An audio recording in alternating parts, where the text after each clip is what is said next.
ஒரு Swiggy delivery boy வாழ்க்கை நீங்கள் நினைப்பது போல இல்லை. நீங்கள் வீட்டில் சுலபமாக ஆர்டர் நவ் அழுத்தும் அந்த ஒரு நிமிஷத்தில் யாரோ ஒருவரின் வாழ்க்கை ஓடிக்கொண்டிருக்கிறது.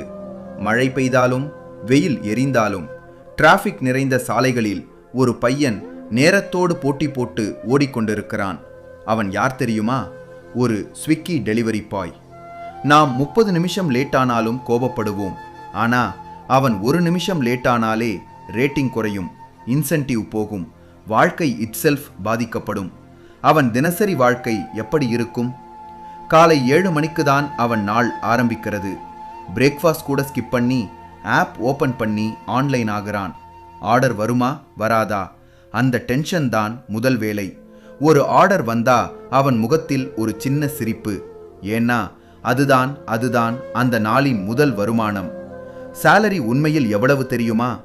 நீங்கள் நினைப்பது போல 30 முதல் 40,000 வரை இல்லை. ஆவரேஜ் 12,000 முதல் 20,000 ரூபாய் வரை மாதம் இன்சென்டிவ்ஸ் இருந்தாதான் 25,000 ரூபாய் டச் ஆகும். ஆனா petrol, bike maintenance, mobile recharge இதை கழிச்சா கையில் இருக்கும் பணம் ரொம்ப குறைவு. சோகமான உண்மை. மழை நாளில் நாம் வீட்டில் சாப்பிட்டு இருக்கும் போது அவன் முழுக்க நனைந்து ஒரு பார்சல் பாதுகாப்பாக கொண்டு வர போராடுகிறான். ஒரு நாள் 12 முதல் 14 மணி நேரம் வேலை. ஆனா யாருக்கும் தெரியாது அவன் கஷ்டம். நீங்கள் ஒரு நாள் ஆர்டர் வாங்கும்போது அவனை ஒரு சின்ன புன்னகையோட தேங்க்ஸ் சொல்லியிருக்கீங்களா? அது அவனுக்கு அந்த நாள் முழுக்க மோட்டிவேஷன் ஆகும். இதுதான் ஒரு ஸ்விக்கி டெலிவரி பாய் வாழ்க்கையின் ஆரம்பம். இன்னும் இருக்கிறது ஒரு டெலிவரி பாய் வாழ்க்கை. வெறும் பார்சல் கொண்டு போவது மட்டும் இல்லை, அது ஒரு ரிஸ்க் ஜாப்.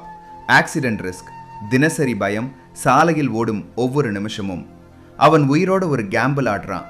ஸ்பீடா போகணும், ஆனா சேஃபாக இருக்கணும். ஒரு small mistake, hospital, income zero. Customer side reality. நாம் என்ன பண்ணுவோம்? லேட் ஆகுது கால் பண்ணி இரிட்டேட் பண்ணுவோம். ஆனா டிராஃபிக், ரெஸ்டாரண்ட் டிலே, ரெயின் இவையெல்லாம் அவன் கண்ட்ரோல் இல்லாத விஷயங்கள். ஆனா பிளேம் மட்டும் அவனுக்குத்தான். ஸ்டார் ரேட்டிங்ஸ், அவன் வாழ்க்கையின் கண்ட்ரோல். ஒரு 5 ஸ்டார் வந்தா அந்த நாள் நல்லா போச்சு. ஆனா ஒரு ஸ்டார் வந்தா இன்சென்டிவ் கட், இன்கம் குறையும். ஒரு அன்னோன் கஸ்டமர் மூட், அவன் சேலரி டிசைட் பண்ணுது. ஹிடன் எக்ஸ்பென்சஸ், நாம் நினைப்போம் டெலிவரி ஜாப் ஈஸி மணி. ஆனா ரியாலிட்டி, பெட்ரோல் பிரைஸ் உயருது, bike service, tyre change, mobile recharge. அவன் சம்பாதிப்பதை விட செலவு சம்டைம்ஸ் அதிகம். ஃபேமிலி சைட் ஸ்டோரி, அவன் வீட்டில் ஒரு அம்மா காத்திருக்கிறாங்க, ஒரு குடும்பம் டிபெண்ட் ஆகுது. இன்னைக்கு எவ்வளவு சம்பாதிச்ச? அந்த ஒரு கேள்வி அவனுக்கு ப்ரெஷர். ஒரு நாள் ஃபுல் டயர்ட் ஆகி வீட்டுக்கு வந்தாலும் நாளைக்கு மீண்டும் இதே வாழ்க்கை. பிரேக் இல்லை, லீவ் இல்லை. இதுதான் ஒரு டெலிவரி பாய் உண்மையான வாழ்க்கை. இன்னும் இருக்கிறது அவன் கனவுகள், அவன் ஃபியூச்சர். ஒரு டெலிவரி பாய் வாழ்க்கை கஷ்டம் மட்டும் இல்லை, அவனுக்கும் ஒரு கனவு இருக்கிறது. அவன் கனவு, ஒரு நாள் இந்த டெலிவரி பேக் விட்டு ஒரு நல்ல ஜாப் அல்லது ஒரு பிஸ்னஸ் ஸ்டார்ட் பண்ணணும். நானும் ஒரு நாள் செட்டில் ஆகணும். அதுதான் அவன் டெய்லி மோட்டிவேஷன். அவன் நினைப்பது, ஒவ்வொரு ஆர்டர் டெலிவரி செய்யும் போது அவன் உள்ளுக்குள் யோசிப்பான், நான் இப்படி எப்போ வர ஓடுவேன்?